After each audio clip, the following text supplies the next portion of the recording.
Yes, well, it's time now to bring you the interview that our political editor, Christopher Hope, has done with the Labour leader, Sir Keir Starmer. Keir Starmer, your wife and children are Jewish. How concerned are you by the protests you've seen, we've all seen in London and across the UK in the past week? I'm very concerned, and so are the family members and friends that I've spoken to. We've seen this in London, we see it not infrequently, and there's a real sense of deep anxiety. Obviously, in relation to the events in Israel, the appalling, shocking events, cold-blooded murder of men, women and children, and it's terrorism, and Hamas bears the responsibility, but huge amount of anxiety. So on to your speech here in Liverpool. You mentioned Brexit in your speech just once, but you said here in 2018 at the party conference that you weren't ruling out a second referendum. If you're Prime Minister, if you're elected Prime Minister, you'll be renegotiating the trade and cooperation agreement in 2026. What will you do with that? Will you try and get the UK more closely aligned to the EU? Would you even try and reverse the result in 2016 and go back into the EU? We will not try to reverse the results. We do not intend to go back into the EU, and for that matter, into the single market or the customs union. That doesn't mean I don't think we can improve on the deal that we've got. And I think whether you look at security, whether you look at arts and innovation or trade, almost everybody thinks there's room for improvement. We saw that to an extent in the protocol that the Prime Minister renegotiated earlier this year. But we're not arguing, we're not making the case. There is no intention to return to the EU. And do you get Brexit? Do you understand why the vote happened? Do you understand the reason for Brexit in the first place? I think behind the vote was a deep sense across the country of an inability to influence things in their own lives, their own communities. And that's why yesterday was so important for me to set out a case which said, look, we've had 13 years of decline. Now I'm putting on the table 10 years of national renewal. It's also why you may have noticed I reached outside of the conference hall into the country and invited Conservative voters, people who voted for other parties, to join us to make this clear that this is a national project. Everybody who cares about their country, cares about the future of their community, is welcome to join us in what will be a national project. You said in your speech you're proud to be working class, but you don't like being called Sir Keir in Parliament. What's the problem now? Well, there's no problem. I'm very proud of my upbringing, and the story I was telling yesterday about working class aspiration is really the story of my life, which is starting from modest beginnings. We had trouble making ends meet as a family, but I had opportunity to go on a journey that took me to standing here with you as leader of the opposition. I want every young person to have that opportunity. But you're now called Sir Keir Starmer. That makes you look quite out of touch to the average person. Well, is that the problem? Is that why you worry about it? I was knighted for my services to criminal justice because I was the Director of Public Prosecutions for 5 years, and the staff who worked for me, I had 7,000 staff, were very proud to see that through that their work was recognised. So I'm very proud for them of what we achieved. The small boats crisis on the south coast of England, immigration, regularly tops the polls, a big issue for GBNews viewers. Yeah. Barely mentioned in your speech, though. Is that why because you're not concerned about it? Not a problem if you become Prime Minister? No, of course we're concerned about it. I think anybody would be concerned by a government that's lost control of the borders. That has to be addressed, and that's why we set out in terms that we have to smash the criminal gangs that are running this vile trade. Go back to my days as Director of Public Prosecution. I did joint operations to smash terrorist gangs. I am convinced we can smash the gangs that are running this vile trade. That's illegal immigration. What level are you happy with of the net number? 600,000 arrived in the 12 months till June last year. Well, I'm not going to pluck a number out of the sky. The Tories do. Well, they do, and then they miss it over and over again. And we've ended up with a situation where the number is higher than it's ever been. But this is symptomatic, I think, of the last 13 years.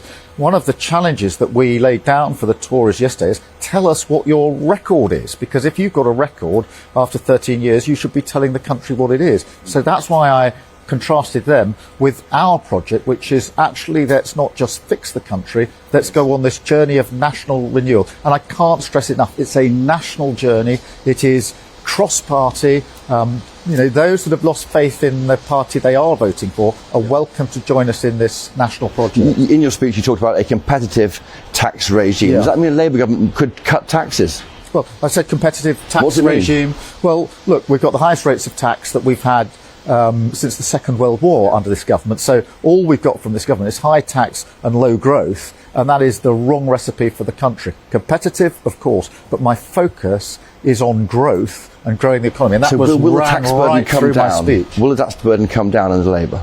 I'd like the overall burden, particularly on working people, to come down, but obviously we will operate, of course, and always within our fiscal rules. Yeah. Just on the glitter bomb. I know it's a serious issue, but call it a glitter bomb. Have the security apologised to you for letting you down? Frankly, my focus was on delivering that speech, and many people have said to me, what was going through your head? And I'll tell you what was going through my head. It was, I have worked for 4 years to get this Labour Party to a position where we can face the country and address the country, and I wasn't going to be put off by some idiot who came on the stage. It's why I took my jacket off, rolled up my sleeves and got on with delivering the speech that I've been waiting a long time to give. Well, Sir Keir Starmer, we're getting wet in the rain here. Thank you for joining us. Thank you. Thank you for your time. Well, Christopher Hope joins me now, our political editor. Hot-footed it back from the interview with Sir Keir Starmer. Yeah, some of the highlights for you then, Nat. Well, I was trying to draw out from him, we did a lot of interviews today, about what he would do for our viewers on tax. And he said he would try and cut taxes off the working people. That is, I see that as our viewers, and I think that might put pressure on the Tory party to go where they are. They're nowhere on tax. They're saying we're going to bring down inflation, biggest tax cut they can give to working people. But I think, if they start showing some leg on tax cuts, Labour, it puts the Tories into an even worse position than they are already in terms of taking further ground from the middle. On Brexit, I had to ask a question on Brexit. No intention, we don't intend to go back in. No intention of going back in. Now, you've been around politics as long as I have, Patrick. Intention and intends are not saying no. Yeah, that's quite big, actually. He didn't say no. He could have just said no. Yes, well, they say their big point is they get the sovereignty idea that the UK Parliament is sovereign, and that's where it goes towards the issue of ECHR, which we didn't talk about, the idea of bringing back all powers over our laws to Britain. But I think the idea that is going to be a big issue at the next election. You also didn't go anywhere near what net level of migration you're happy with. So 600,000 people came here in the year to June last year. Is that a good number, a bad number? Suella Braverman wants to do tens of thousands. Treasury wants hundreds of thousands because it's good for the economy. What's his number? He wouldn't say. So, yet again, we're trying to get information out here for the viewers. Yeah, no, indeed. And he's called Sir Keir Starmer, of course. And I'm always obsessed by that. He got his knighted because he was the DPP. He ran the prosecuting service in this country. And I think if you talk to people, it's a barrier between connecting with people if you're a knight, particularly if you're, Labour leader. But he talked about his pride of getting it. Well, I thought the way you opened up there was quite interesting because his wife and children are Jewish. Yeah, Victoria's wife. Children aren't named. No. That's a privacy issue, no problem there. But they are raised in the Jewish faith. He doesn't like to work on a Friday night. So he gets the idea of he's part of that But that makes it remarkable for me that he was able and willing to try to get Jeremy Corbyn elected, not once. Well, he's answered those questions. He was trying to reform from within. He thought it was better off being inside, not outside. Having been 4 days at Labour conference, I was so struck by the minute silence Angela Rayner asked for in the hall. Nothing happened. It was perfectly observed. The David Lammy statement about Israel. They can go and get their hostages. He did then go and speak at a Palestine event. Well, he wasn't. Yes, that because you can. It's different between Hamas is different to Palestine. Yeah. Okay, let's be quite clear about that. And the people in Gaza who, Hamas have done what they've done, not necessarily with the consent of people living in Palestine, and it's complicated. But I think they have passed that test, and that test would not have been passed.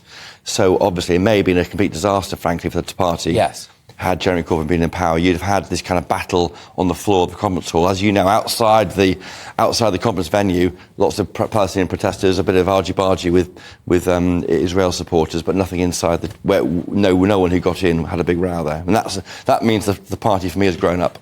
Yeah, no, indeed. I mean, it certainly look that way. I think was that he wasn't really pushing, too strongly when it came to a few bits and bobs. But I think one of the big things about reforming the NHS as well is the thing for him, and getting Britain building. He was talking about. Yeah, not with us. We only had 6 minutes for our interview, but elsewhere he's talked about he's a YIMBY, not a NIMBY. a NIMBY is not in my backyard, a YIMBY might be yes in my backyard. And of course, he has said also in other interviews today how MPs who oppose building, he will ignore that. So I think one of the themes, if Labour win the election, will be the battles breaking out across the country of people, upset about building in their area, and why can't it be listened to?